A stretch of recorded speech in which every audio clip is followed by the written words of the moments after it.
Hello, I'm Lise Doucette. This is episode 6 of A Wish for Afghanistan from the BBC World Service.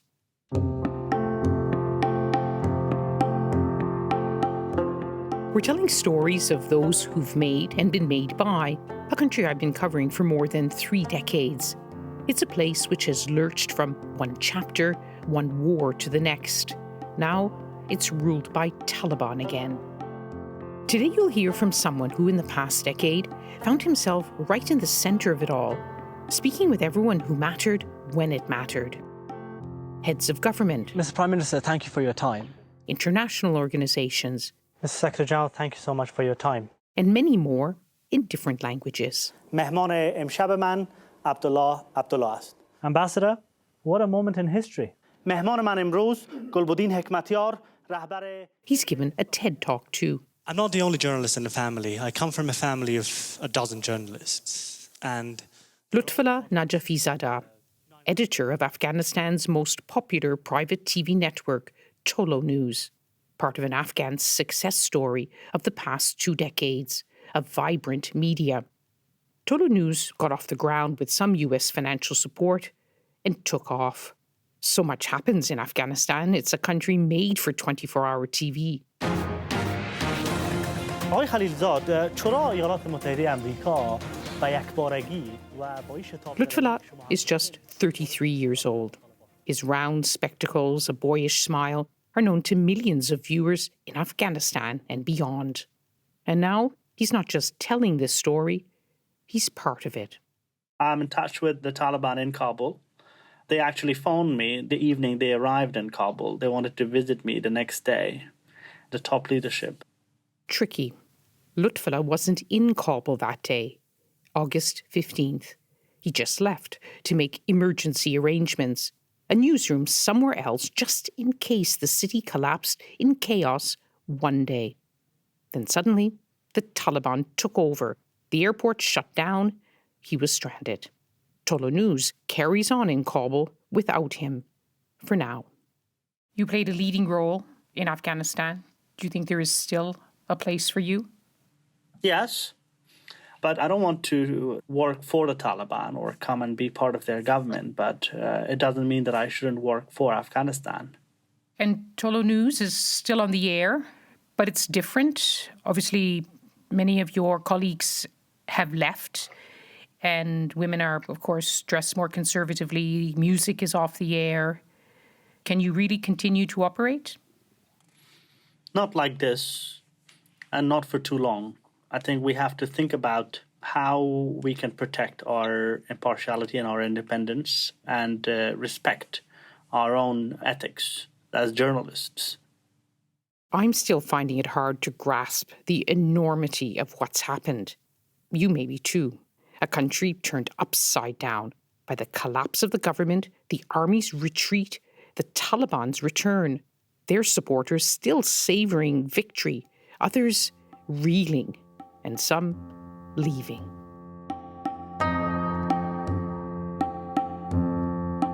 On the 15th, we had this discussion whether we should stop or continue. I was for continuing our operation simply because I knew that if we shut down, it would have been difficult for us to resume our broadcasting. Do you think that the Taliban see you as part of the American project? I think the U.S. Presence in Afghanistan created this space, where Tolo News and so many other initiatives could start and take root. I think the Taliban, they were thinking that probably media will die and vanish, will go away with the last U.S. soldier. I think they were just proved wrong. There are thousands of Afghan journalists who are still there.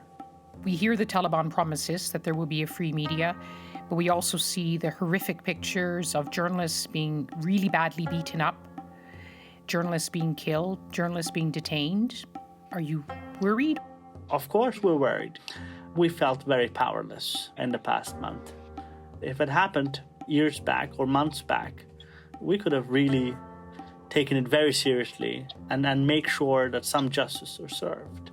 But today, I think the Afghan media doesn't have that power.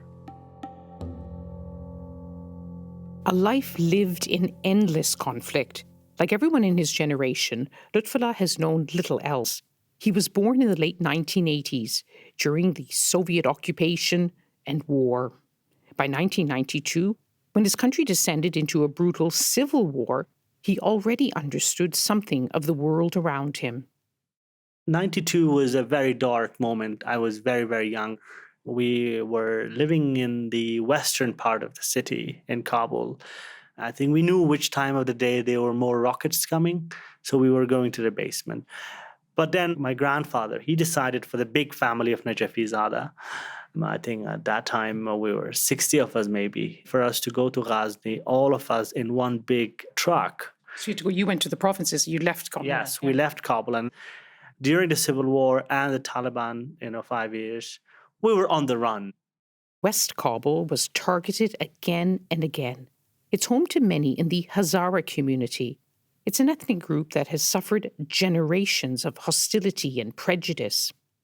Your mother is Hazara? Right. Tell me about this community. The Hazara is a Shia community, mostly based in central Afghanistan. Not just Persecuted yes, over the centuries. Yes, not just during the Taliban, but even before that.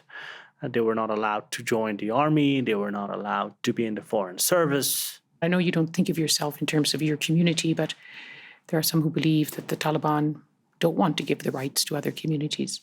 We heard them expressing views that the Hazara community are gone beyond their station. We'll put them in their place. I think every community in Afghanistan is strong enough to defend themselves. They've had to do it again and again. In the mid-90s, when Taliban rule spread city to city, their fighters finally reached the northern hub of Mazar-e Sharif. In 97, when the Taliban first attacked Mazar, I was in Mazar living with my uncles. Taliban were killed in great numbers. When we were going to school, so there were Taliban dead bodies lying here or there. And some of the braver kids were searching their pockets. And then in 98, when the massacre started, the revenge? And the Taliban retook the city, and then they came house to house. It came to be known as the massacre of Mazar-e Sharif. Human rights groups say it's one of the worst examples of the killing of civilians. That is the nature of war, Lise. When people talk about Afghan unity and all that, I think what's common among Afghans is our suffering, a common feeling, common pain.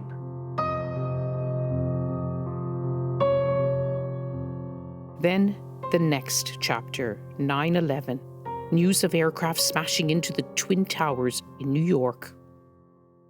September the 11th, 2001. You were young then. Right. But do you have any memories at all of what your parents may have said to you? Yes, we were listening to BBC and other radio stations that were available. And then all of a sudden, my parents decided to come back to Kabul. This was when the Taliban had been routed and there'd been a new interim government agreed at a big international conference in the German city of Bonn. It felt like a new day, full of hope, movement, freedom, fresh air. Do you remember what you did to celebrate this new day that you sensed all around you? I think we were all very excited because my uncles and my father, they were out of the job during the Taliban time. So they all got, new jobs. There were new cars. I think we got new bicycles. And a new start. Lutfullah, as you've heard, was part of a big family of journalists. He soon became one too. You worked for a while as a communications person for NATO, which was now in Afghanistan. Right. What were your first impressions of these foreigners coming to Afghanistan? Did they understand your country, try to understand it? A lot of, I think, cultural gaps were there. In being embedded with them for 3 years, I could feel that. Although it was the early years, they were received so well. We are very happy when you do this work because you solve our problem. Okay, I'm very glad that he likes it when we come visit him. It didn't last long. The Taliban were inching back, the Americans determined to defeat them. So more foreign troops kept arriving, there were more attacks and more civilian casualties. That also changed people's perception about U.S. forces because they became more aggressive. They had to do more for their own protection. And then they had to put signs on their Humvees and their military vehicles to stay away, don't come close. And then with further deterioration of security, with bombings and civilian casualties, that also had its role. But overall, the approval rating for the Western military intervention, was very, very high. Did you sometimes feel they had fundamental misunderstandings of your country? I think it was more of an Afghan mistake to give ownership of your country to others. I think the biggest mistake that we made as Afghans in the past 20 years was to feel that there was somebody else who will take care of everything for us. In 2009, Lutfullah was recruited by Tullow to run its website. A new media group was growing, with some US support. It helped spread a positive message Afghanistan's new allies wanted to see. But it did more than that. It helped change the very nature of this society. When you started, it must be an incredibly exciting time. Yes, the new constitution of Afghanistan guaranteed press freedom, meaning that the government cannot censor any information before broadcasting. We could not believe it as a society that we have such a constitution. Look at our neighborhood. A neighborhood now known for controls, censorship. Iran, Pakistan, India, China, and more. Afghanistan was leaping ahead after the Taliban had pulled it back in the 90s with edicts against TV, music, any kind of entertainment. Radio stations, TV networks, newspapers, websites now proliferated, a cause of real pride. And then in 2010, they came up with this idea of Afghanistan's first 24/7 news channel. And we had to, I think, overnight triple our content production, news reporting. The year before, we had Afghanistan's first ever televised live presidential debate. But now, we've come a very long way. In 2014, we held 7 of those presidential debates. 2014 came just after you made your TED Talk talking about this young 9/11 generation. I'm very hopeful, relying on the youth movement, relying on how the people would turn out in the elections, relying, on the first-time voters, who would come out and who would... A time of hope, but dilemmas too. Young journalists were embracing their new role to speak truth to power, to champion the values of an emerging democracy. But progress was still fragile. Peace, still a dream. Afghan journalists knew that. I remember on every election day, I tell my colleagues that if there's going to be a bomb blast on the election day, we have to cover that. If we don't do that, we don't do our job. But in the same time, we should not forget that there are millions of people who go out and vote, and there's going to be this huge political change, peaceful transfer of power in the country, which is this mega story. I remember covering the 2014 elections, and as you know, there was a lot of fear of Taliban attacks. And I remember standing at a polling station and hearing that there had been a discussion among Afghan journalists to say, there's a huge national interest today. We want people to come out to vote. Should we really be reporting on all the violence? Should we maybe think about the national interest before we think about headlining every bad thing that happens today? Was there that discussion? We talked about what's more important, that day. We didn't have a deal with any side on what to cover and what to not cover.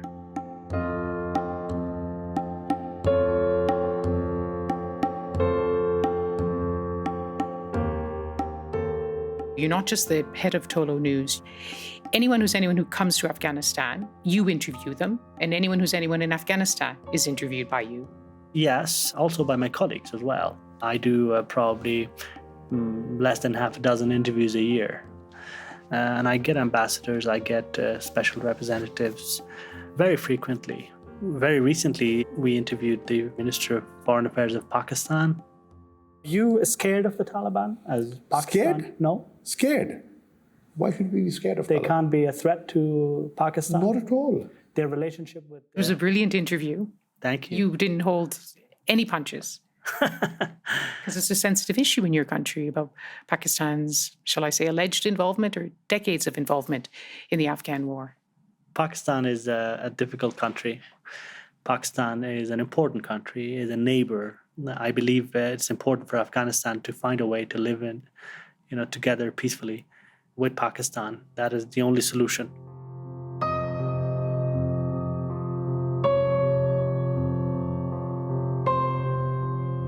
Peace. How Afghans have longed for it for so long. Instead, there's been so much loss. For Afghan journalists, their country has been one of the deadliest places in the world to work. Tolo alone lost 11 members of staff in 4 separate attacks. The worst, January 2016. A bus taking employees home was rammed by a suicide car bomber. The bus attack was a targeted Taliban attack, and we lost 7 colleagues, 17 were wounded. They were not journalists. They were working for our dubbing section, dubbing a lot of foreign content for the entertainment channel. And the Taliban targeted that. They also threatened another TV channel together with Tolo One TV, and then labeled Tolo on One TV as promoters of Western cultures and un-Islamic content. What did they say? They said the country's largest network for promoting obscenity, irreligiousness, foreign culture, and nudity. Right. And that's very harsh. And Untrue. And an insult to people like me and my family and my colleagues who come here and work with greater dedication. And after that incident, the owners, they started this consultation and asked people that if shutting down the channel will help them with their security, they were willing to do that. The unanimous decision was that in order to honor our sacrifices, we should continue our work. But your mother said, Lutfullah, should you really be doing this job? Mothers are always worried, right? What did she say to you? There are times that she's giving me a difficult time at home. And for that reason, I skip a lot of dinners at home. And I go home when she's in bed already. He makes light of it, but all Afghan editors carry such a heavy burden. All too often, they've been bearers of not just bad news, but devastating news. You told me how every time a journalist is killed, you go through the same rituals. It's basically the same movie played again. You go to the blast site, and then there are so many bodies you have to check one by one. And then you go to different hospitals, you find the body, and then you call the family, and then the family comes, and then you see the reaction of the family members. And then you bury them. And then in the same time, you keep reporting about it. You have to maintain your own news operation. We were reporting about the first incident before knowing that it was our bus. We reported that there was this blast and then a bus was hit. And then after that reporting, we learned that it was our bus. But one team with tearful eyes were continuing their reporting. Anyone listening to this, Lutfullah, would say, how do you carry on as the editor, making these decisions day in, day out, just knowing, and your journalists knowing that they may not come back at the end of the day? Yes, but wouldn't it be a big disrespect to all of this if one would just quit? I don't want this to look or sound silly, but this is the story of Afghan resilience. Do you ever wake up in the middle of the night or think, I can't do this? I wake up a lot at night. No, I wake up early in the morning and I'm very happy. I come to work with a lot of enthusiasm every day.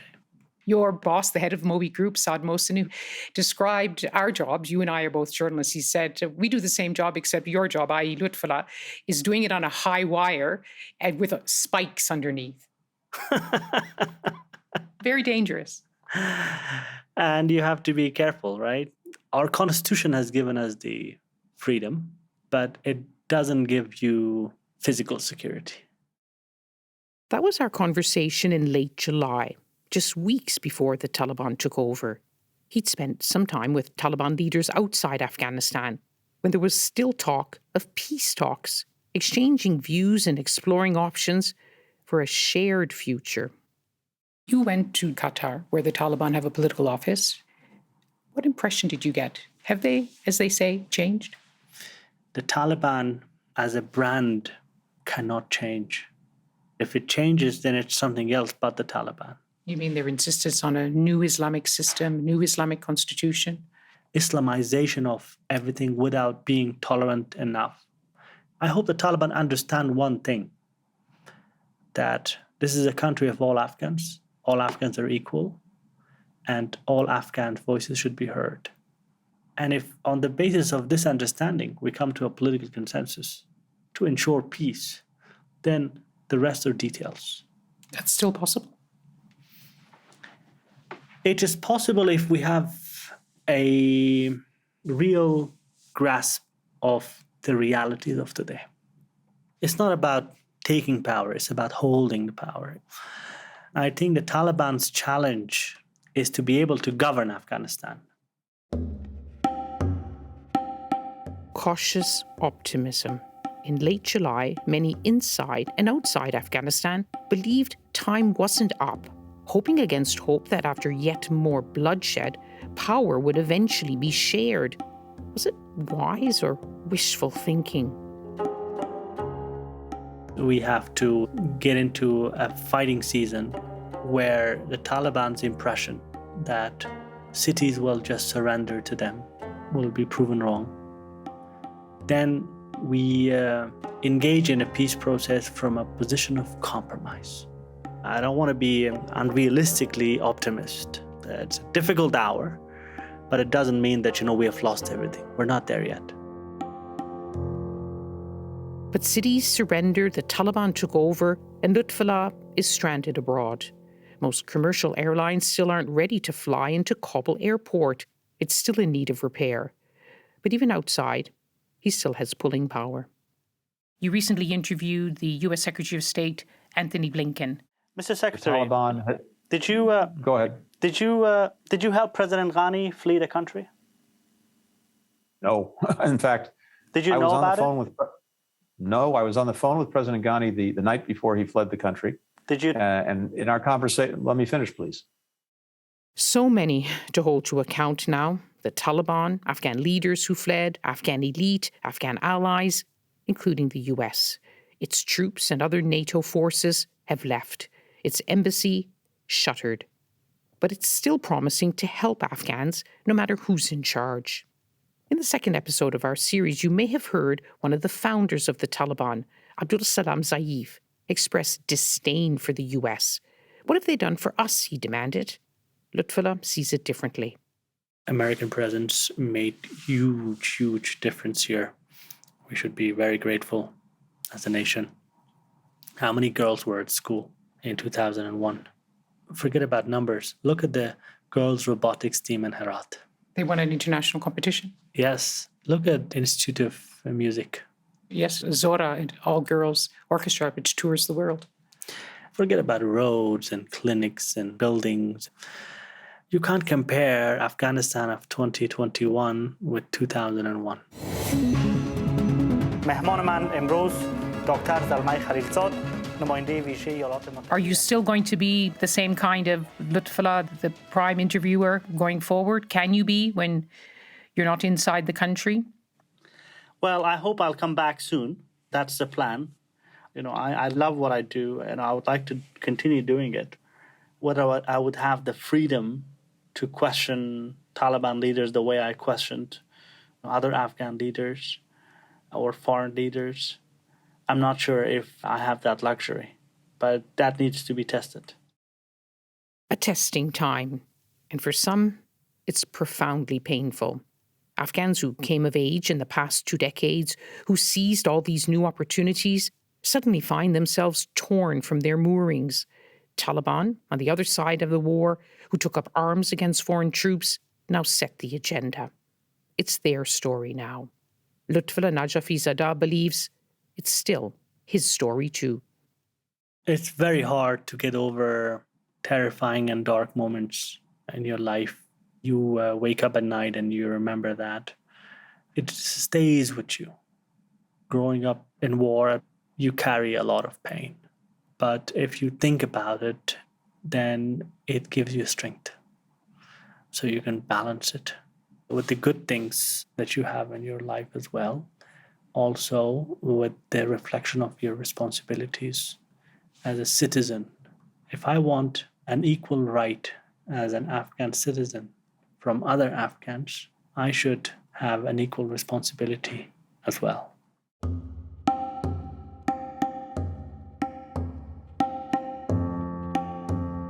Next time on A Wish for Afghanistan, a view from a village.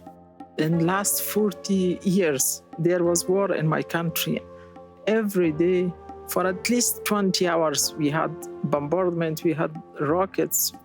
Since 1.5 months, this war has stopped. Now it's a dream for me. Dr. Roshanak Wardak, medical doctor, former MP, in her village where the Taliban have been in charge for many years, long before they took Kabul.